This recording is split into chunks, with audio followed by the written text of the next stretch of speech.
Hi, I'm Alan Katz, and this is my wife Esther. We're here at the conference in Nashville. What's it called? Hope for Healing Conference. Hope for Healing Conference, and we've been married 52 years, and coming on 53, and we just wanted to have a discussion together about our journey through addiction, through tough times, and how we managed to stay married for so long. Hi, I'm Esther.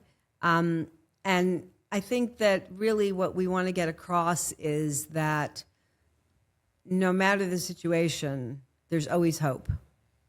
And you can never give up hope. And you need to be willing, the betrayed partner needs to be willing to work hard on getting their true feelings out at the same time that the addict is working to cure their disease. Just thought we would have a dialogue together and talk a little bit about my story and how it's affected my wife as the partner, and see where it goes. So that's what we're going to do. So Alan, how'd you start your life? What'd you do? What were you doing? before we got married? No, after we got married. After we got married. So we got married very young. I was 21 and you were 19.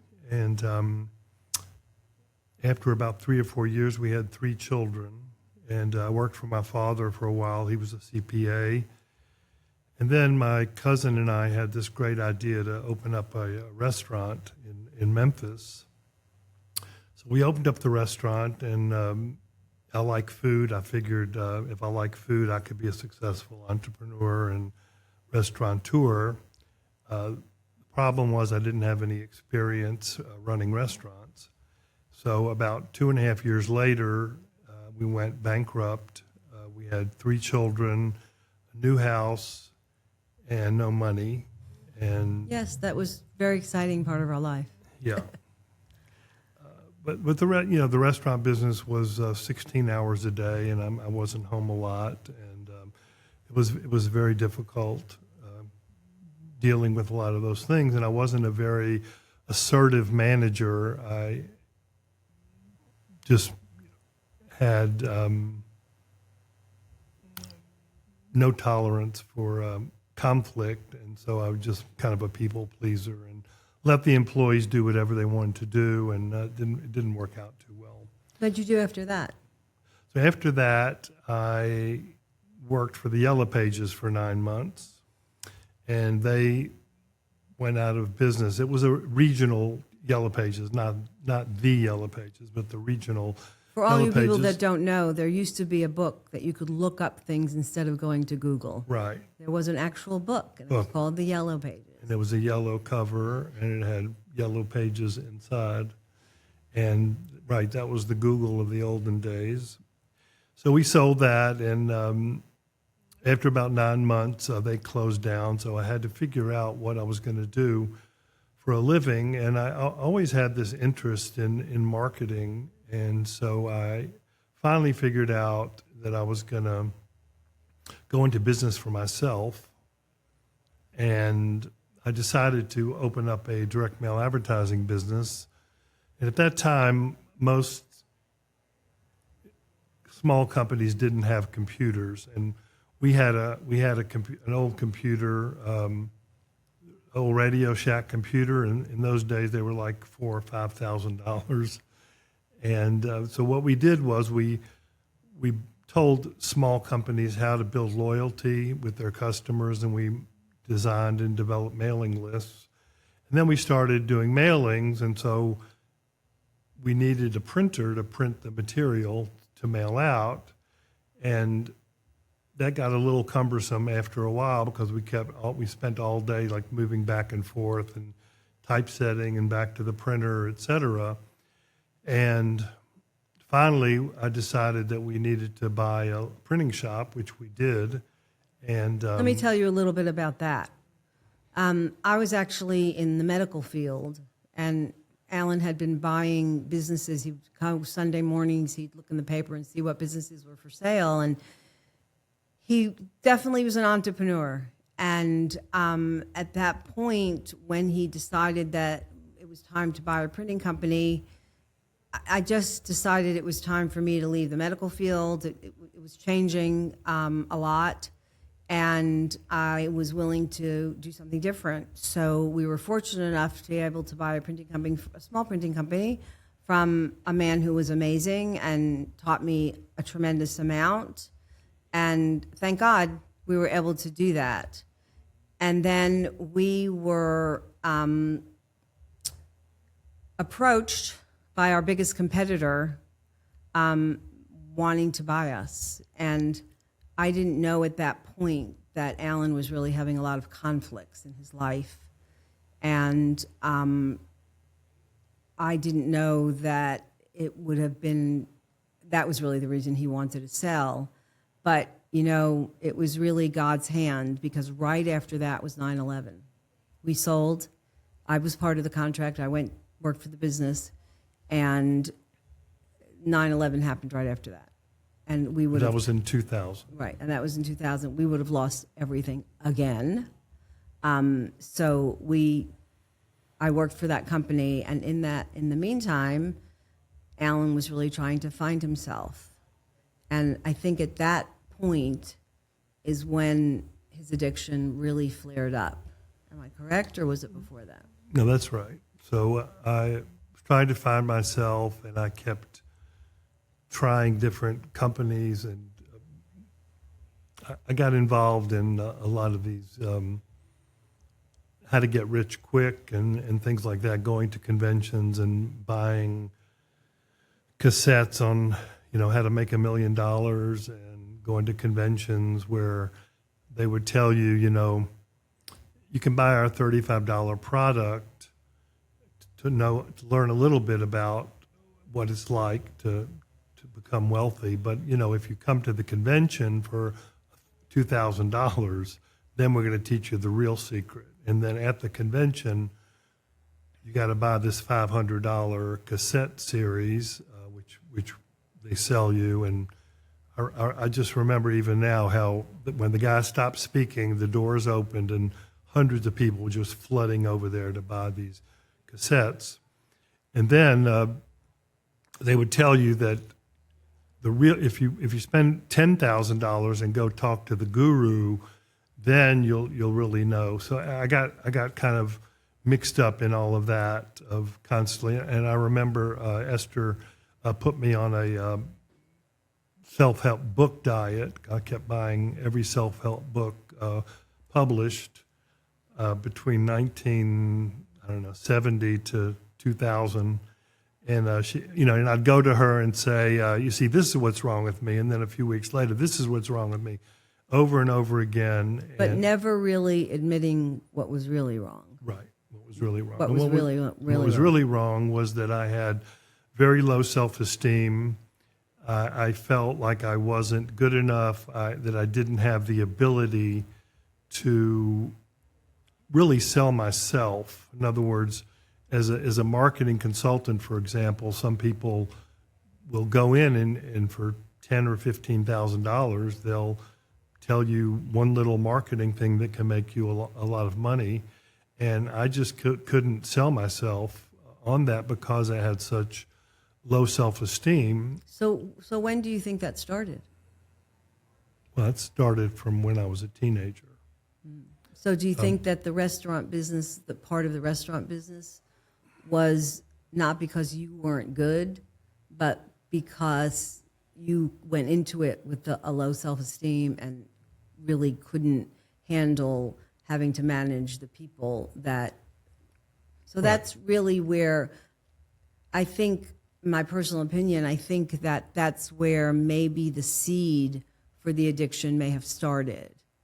And I think that may be true, correct me if I'm wrong, that that's where the seed for addiction starts in other people. They don't necessarily realize that all of this that's happening in their life has really brought them to the point of now it's an addiction. Right. And if I'm feeling like no one is giving me any positive feedback, then I'm going to want to look for validation from other people, other places. Right. And then fantasy feels a lot better than having to live in reality. And that's where the addiction comes in, is to escape that feeling of not being assertive, being passive, being a people pleaser, all those things. And then once I get into the addiction, I start to feel that shame and that guilt. And that built up over a period of time. And finally, I just got to the point where I was sick and tired of being sick and tired. And I finally went for help. Finally saw a CSAT, certified sex addiction therapist, and I attended. They had a group that every Monday morning for 2 hours we met, and I accomplished more in those 2 years than 25 years of individual therapy. And I went to intensives, seminars, all kinds of things. So the difference was that he was now going for things that really could help him. As he mentioned before, he was going to this seminar and that seminar to make himself rich, and you can get rich quick, and this will make you better. But now, at that point, he really was able to recognize that it was the addiction that needed the help, not himself that needed the help. So that's when he, like he said, he started getting into recovery. I did not know about this addiction until... I told you. Yes, what year was that? You remember? I don't remember either. I just remember him telling me. I don't honestly remember what year. I was a little bit in shock. But then, what made you become a therapist? It was around 2005. What made you become a therapist? So what was happening was, again, I wasn't really feeling like I had a purpose or I was making a difference in people's lives. And I got involved in SLAA, Sex and Love Addicts Anonymous, and I started to help people, with their sex and love addiction. And I started to see that the messages that I was telling people were really coming through, and they were getting a lot of help. And so I told my therapist that I was really getting good results, and I really wasn't that happy with my marketing career. And so she said, well, why don't you become a therapist? And I said, well, I'm 58 years old. I can't go back to school now and get a master's degree. That's ridiculous. And she said, well, you're going to be 60 anyway. You might as well go ahead and do it. So I took her advice, and I took off 2 years of work. I think I was working part-time. You were doing elance and things like that. Yeah, I was doing some freelance writing. freelance writing. But I had a job, so it was okay. Right. It wasn't great, but it was okay. We were living. We Yeah, were so I doing spent okay. 2 years in school, and my therapist forgot to tell me that I was going to need another 2 years after those 2 years to be able to work under supervision to get my license. So that was fine, and I finally got a job from the person who I did supervision under, and I worked there in a treatment center for alcohol and drug addiction for 6 years. And during that time, I was building up my private practice. And so now I've been in private practice 5 years total, just in private practice 5 years, but I've been a licensed therapist for 10 years. Okay, so as you heard, Alan had his journey, and I think you're all, if you're women, you're wondering how we still married for 52 years. So let me tell you my journey. So my journey was, I wasn't going to leave him. We had 3 children. And it was very new to the world, sex addiction, at that point. And I myself really wasn't sure how to handle it or what needed to be handled. But I did realize, looking back at that point, that there was a difference in the person that I really married. And I guess I tolerated it because I knew deep down that I really loved him. And I was willing, sometimes I probably enabled, but I was willing to try and give him the space that he needed to be able to do this recovery, because I knew that when he got himself into something, like all those, when he decided that he was going to go to every Make $1 Million seminar, he was really into it. Was he able to make $1 million? No. But he was really into the idea and finding out about it and being able to get as much information as he could. So I felt that if that part of him was going to work on his addiction As much as I did. as on much that. as he worked on all of that, that there was a really good chance that he would really be able to break through with this addiction. Again, and looking back years, after it's all started, I realized that there was times when emotionally it was very difficult. And I think that all of you women that are listening probably have the same feeling.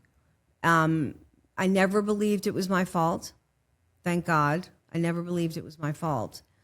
But it makes a lot of, I'm just going to white knuckle it until he can get past that.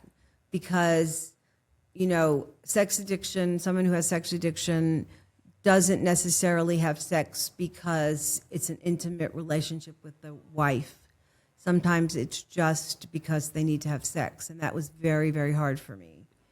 And I tried my best. I was probably not the best at it. One day, Alan asked me if I would go to his therapist with him, and I did. And she very clearly asked me, why are you still with him? And I said to her, because I know that the guy that I married is in there somewhere. And I was right. I was 100% right. You're always right. So I think the thing that helped us that in being a couple is that we did, even through those hard times, we still had a few of those things that we appreciated. He always made me laugh, still does. It was always good to me. He was never mean. He was never abusive. Occasionally verbally abusive, but very, very rarely. So I think that we were lucky in the fact that before this horrible thing came about, we really did have a good marriage. And I tried to pick out those things and hold on to them. And I can tell you now that it definitely was well worth it. So one of the things another point that I think helped us stay married and still stay married is that we take small things that a lot of couples have arguments about or get upset about, and we make light of it, or we don't get so upset. And so like for example, we cannot go to sleep at night if there's any dishes on the. It's not we. I can't. Oh, go you to sleep. can't. Sorry. You can. You don't care. He'll go right to sleep. Children are out of the house, so right, she can't go to sleep unless all the dishes, the forks and the spoons and the cups and glasses are all put away in the closet. And I got a little tired of it after a while, because like, what's the big deal if there's a cup left out on the counter? So instead of getting angry, I went into the bedroom and I said, I just overheard the glasses and the plates and the spoons and the forks speaking to each other, and they said they really didn't like to be cooped up in that closet all night, and they really would like a little bit more freedom. And I went on and on and on, and finally she just burst out laughing.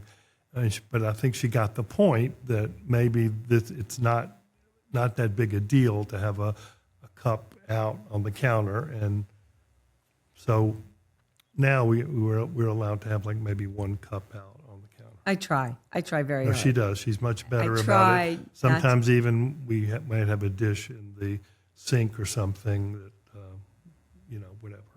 But anyway, that's just an example of some of the ways that, I make light of certain things or get my point across, and she does the same thing. But we just don't, like, for example, today, Can I tell today's story? please tell today's story. So we live in Memphis, and we drove to Nashville, and I was driving, and I hit a pothole, and On the highway. on the highway, going probably 75 miles an hour, and didn't think anything of it. And, he made his, oh my God. And I said, okay, and didn't think anything of it. And then all of a sudden there's a beep telling us the tire is now low or getting low. Deflating. Deflating. Yeah. But luckily he has a car which has a ride and fill or something. But we asked, what system do you have in your car? What? What system do you have in your car that you asked her? Where the closest? Oh, Serious, whatever it is. He asked where the closest tire shop was. So we decided, okay, we're going to deviate a little. Of course, we were supposed to be here at 8:30. It is now 8:15, and we're 50 miles away. So that wasn't happening. We're driving, listening to directions, and we are getting deeper and deeper and deeper into some wooded forest with dirt roads, with no street names. and deer, Deer, that was the nice part. The nice part was that we did see a deer. 3 deer. Oh, I only saw one. I was so busy driving. But that could have been such a major screaming attack. See what happened? You hit the pothole. Now we're driving down these streets. You never look at what you're doing. And why do you drive like that? And this is my car, and you're driving, and now we have a tire that's flat, and we're in the middle of nowhere, feeling like the GPS is leading us to be murdered. That's really how I felt. Winding roads, and so that honestly could have been a major, major disaster from a couple's relationship. Thank God we were smart enough to turn around and hope for the best and hope that the tire made it into Franklin where we are now. And it did. But I know I have talked to other women before. I do coach other women. And this could have been just a really bad situation. And we like to encourage people to not make things into bad situations. Try to make the best of it. I said to Alan at one point, at least we didn't have a blowout on the highway. I mean, that would have been horrible. And there's a very big hole in the tire. It's not just a little bitty hole. It's a very big hole in the tire. I don't know how we didn't have a blowout, actually. So our advice is that if you really want your relationship to grow and to continue to be a relationship that you had when you first got married, I assume that most of you were happy when you got married, and I'm not denying at all that this is a very, very difficult thing to accept. But if, God forbid, your husband had cancer or some other horrible disease, and you really loved him, you would be by his side. I think part of the problem is that there's no one that women can really talk to. If your husband has cancer, you can tell all your friends. But people are not going around telling their friends that their husband is a sex addict. I think that's the problem, and people need to get other women that are in the same situation to be able to talk it out. There's groups everywhere for women, and women really should be going to them. What do you think about that? Online. There's online groups, and a lot of there's a lot of new resources, workbooks that I've co-written, other people have written for couples to work together, and also just for the betrayed partner to work on telling her story, being able to express it, and then going through that journey that we call the hero's journey of working through the betrayal, the trust that was broken, and then all the way through forgiveness eventually. And of course, everybody is different. Every betrayed partner is different. Some are more forgiving and accepting earlier than others. But it takes time, and it takes time on both parts for the addict to get sober and learn how to build that trust back and make his partner feel safe. All these things take time. So how did you eventually begin to trust and begin to feel safer? Well, it definitely took time. I was lucky that through a lot of that we were working together, so I knew where you were. Right. So, but honestly, when you left to go somewhere and didn't come back when I thought you should, yeah, it was always in the back of my mind. Like, where is he now? Why is this taking so long? And sometimes I asked and sometimes I didn't, because if he was doing something that he shouldn't, I wanted to give him time to admit. Because the only way for a husband to build trust is to be able to admit. And the only way for the admission to have any effect on the recovery is for the wife to be understanding. As hard as that is, when your husband is really working hard on his sobriety, and you know he is, he's going to groups and he's going to therapy and he's doing everything he needs to be doing, and he has a slip, the worst thing you can do is then start yelling again. Because the addiction, as Alan said originally, a lot of times is from poor self-esteem. So somebody has now confided in someone he loves, and the first response he gets is yelling, which then feeds into his feeling of low self-esteem. Shame And guilt, which therapy is trying to help him reverse all that. So if you really want to help, just try to hold back and say, thank you for admitting what you did. You can say, I'm not happy about it, but just be thankful that he was trusting enough of himself and of you so that he was able to do it. You also want to have boundaries set up on both sides so that if there is a slip, then you as the betrayed partner is going to say, okay, well, maybe you need to go to some more meetings, or maybe you need to go to group a little more often, something like that, or get something to work on, or work on something, read just even something as simple as reading something every day will help you establish that point where recovery is the main part of your day and of your life, so that you can get sober and stay sober. The only thing, Alan, I think we didn't talk about was empathy. Okay. And I think that it's very important for you to explain what empathy is and why it's so important. Okay. So what happens a lot is the betrayer becomes defensive.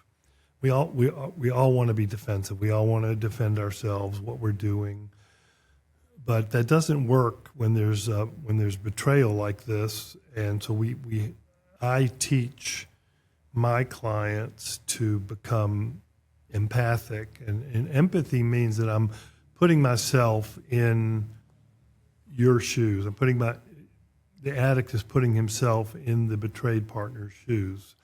Meaning, instead of just saying, yeah, I understand, I got it, I understand what you're saying, but that was 2 months ago, and I'm doing great, and I'm happy, and, you just need to get over it, and,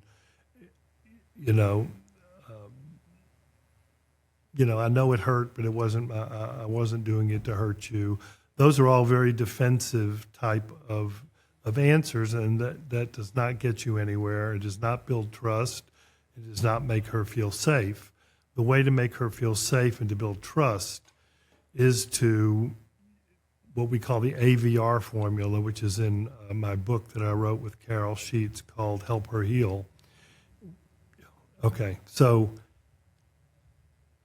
what empathy is, the AVR formula is acknowledge. I acknowledge that I have hurt you. I acknowledge the fact that you, the betrayed partner, is feeling less than. In other words, because of what I did, the betrayed partner is saying, well, why does he have to look at them, or why does he have to be with them? What about me? Like, I'm supposed to be the one that's giving him validation. I'm supposed to be the one that he's attracted to. So what is he doing talking to these other people or going to strip clubs? There must be something wrong with me. That's what the betrayed partner says. So the betrayed partner needs to hear from the betrayer that he understands that this is what his addiction has caused. And the next one is verify. I can see on your face, I can see by the fact that you're angry and sad that this has really made a great impact on you. And reassure, is the R in the AVR formula, reassure her that I'm going to do everything that I can to make this up to you, to build trust back with you, to make you feel safe. I'm going to go to meetings. I'm going to work through the workbook. I'm going to go to therapy. I'm going to do whatever my therapist tells me to do. Because I have a lot of, cases where, people think that if I just sprinkle them with some pixie dust that, the addiction's going to go away. And that just doesn't happen. It takes a lot of work, but it's worth it. It's worth it. And if people that get involved with the promises in SLAA and SA, they realize that, to me, all the promises came true. There's 12 promises of how your life is going to be, that you're going to feel secure being by yourself. Your relationship with your family is going to be a lot more authentic. You're going to learn how to be more vulnerable and speak up. And speaking of vulnerability, that's really where the issue lies in. Because a lot of times we think about addiction, whether it's sex addiction or porn addiction, we think about it as outside of our relationship. What am I doing outside of the relationship? But really, there's a lot going on inside the relationship, which is addictive thinking and working through the addiction. And so a person has to keep that in mind also by saying to the betrayed partner, what can I do to make you feel safe? What can I do to make you begin to trust me again? And what has to happen is the addict or the betrayer has to become upfront and honest. He has to become upfront and honest by talking, instead of waiting for her to say, how was your day, or are you okay, or have you acted out today? The way to build trust back is for him to say it before she has to ask it. What do you think are the, I'm just going to give you 3 most important things that an addict has to do to recover? So 3 important things that the addict has to do to recover is, the first thing is to get honest and Admit all the things that that he did or she did. And But only with the help of a therapist. right. It's very dangerous to have what's called a disclosure by yourself.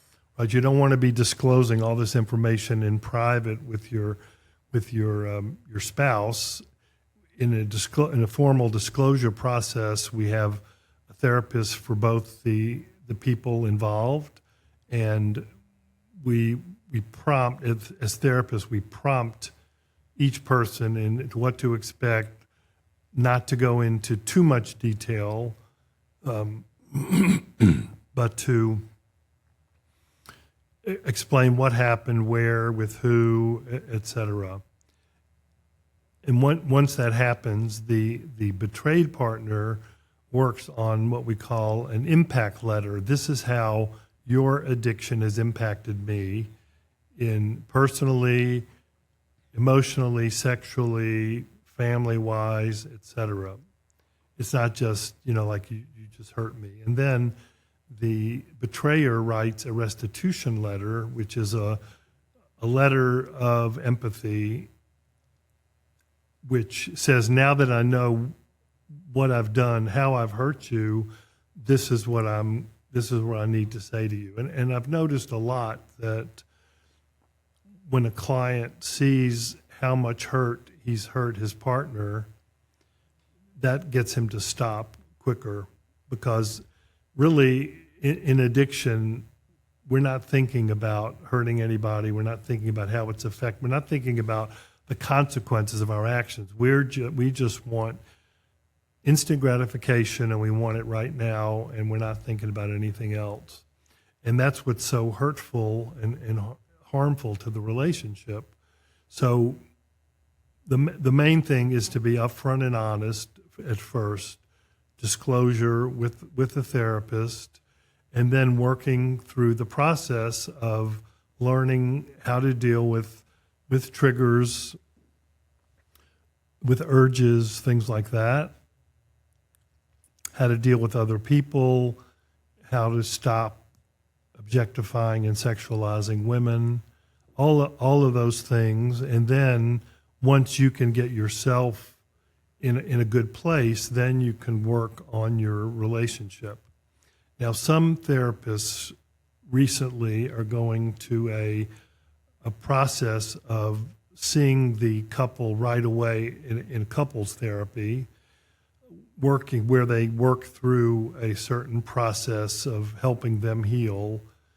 And that's really proved to be really effective, because like Esther was saying, if you've had a good relationship before and this happens, you can sit down as two adults and work through this workbook, talk about feelings and things like that. So being upfront and honest, doing a disclosure, making your spouse feel special, priority, that's a big one. That's one I hear a lot of partners is, I never felt like a priority. You were always off somewhere else on your phone or on your computer or gone or something like that, and they never feel like they're a priority in the life of the relationship. So building on that trust and safety of the partners is the next step. Mm-hmm. How long would you say it takes for someone who's really working on it and is really committed to be able to consider themselves sober? Well, it depends how you define sober. Okay.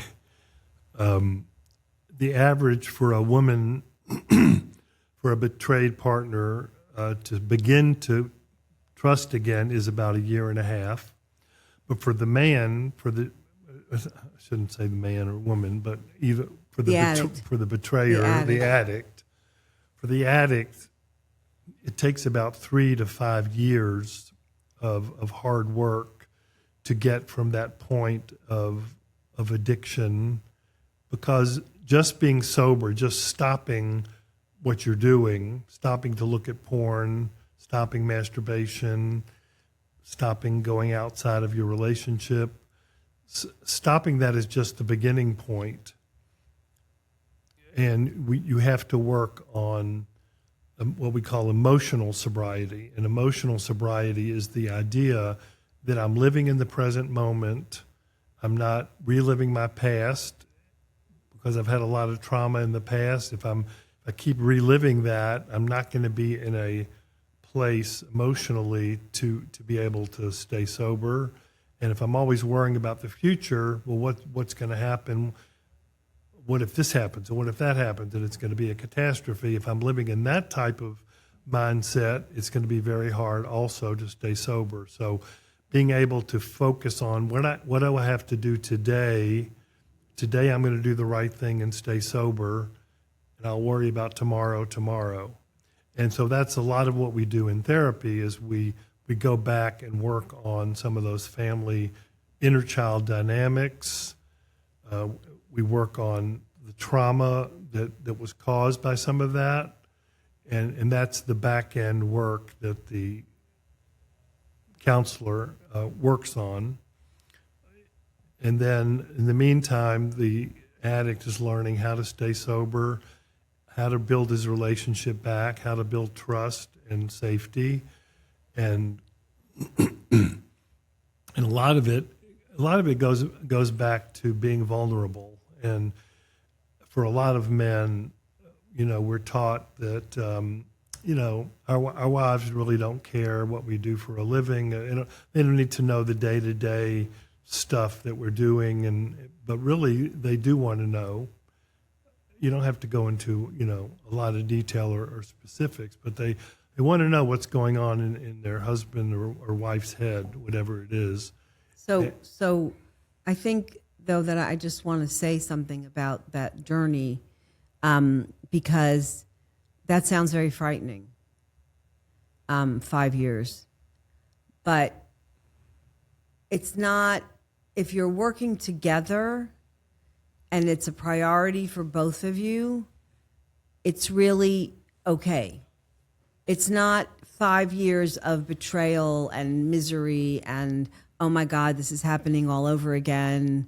This is what it takes for both of you to be able to say, wow, we're really past that.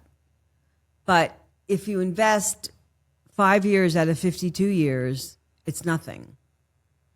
And for some people, it's not 5 years. Some people, it's less. It's the idea that once you have reunited your coupleship, he's sober, he's been sober, you're learning to trust him again, you have to get back to what your life was before the addiction hit. And if that meant before that you had a date night, do it again. Even if you don't think you're really ready, do it again. But a lot of partners think that my whole life has been a lie and what's real and right. What were the good things we were doing while you were out? No, but that's what I'm saying. They're past that. They finally got past that. Okay. She's not worried about what he was doing. They did the disclosure. They did the impact letter. Now they're rebuilding the relationship. Right. And rebuilding the relationship is sort of like dating again, because there's been this big hiatus of who is this guy? So yes, it's tough. But if you look back and you really married somebody that you love and you really believe that he can be better and he's really working on it, then we're proof that it works. And we're not the only ones. There's plenty of other couples who have been through this and have ended up in a really good place, almost a better place. So I encourage the betrayed partner, man or woman, to try and work on yourself so that you're comfortable enough to let yourself be the person you were when you dated him. Right. I mean, that's a really good point. And you know, when we were dating, we were kind to each other, and we were curious. We wanted to know about each other, and so you have to look at it as if I was attracted to you as an addict, then that's one type of relationship. But now that I'm sober, I'm different, and so now dating again and inquiring and just being curious again about you being curious again about who I am now again as a person now who can talk about his feelings and can talk about his struggles and learn how to get past it. That's a different type of relationship. Right. Exactly. And it takes work. Yeah. We're not going to tell you it doesn't. Yeah. So one thing I want to say before we leave is that for a lot of couples, there is RCA, Recovering Couples Anonymous, in a lot of bigger cities. And I would encourage you, I've seen miracles happen in these meetings. It's like it's a 12-step meeting, but it's for couples. And you have another couple as a sponsor. And like I said, I've seen miracles happen, and it's worth it to look into that. And so just to kind of sign off, I just want to thank you for coming and helping me do this. And My pleasure. I'm going to be speaking at around 3:20, so I got to go get ready. And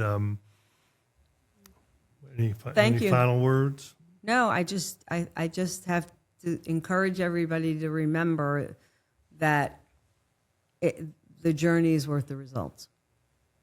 I agree. Thank you.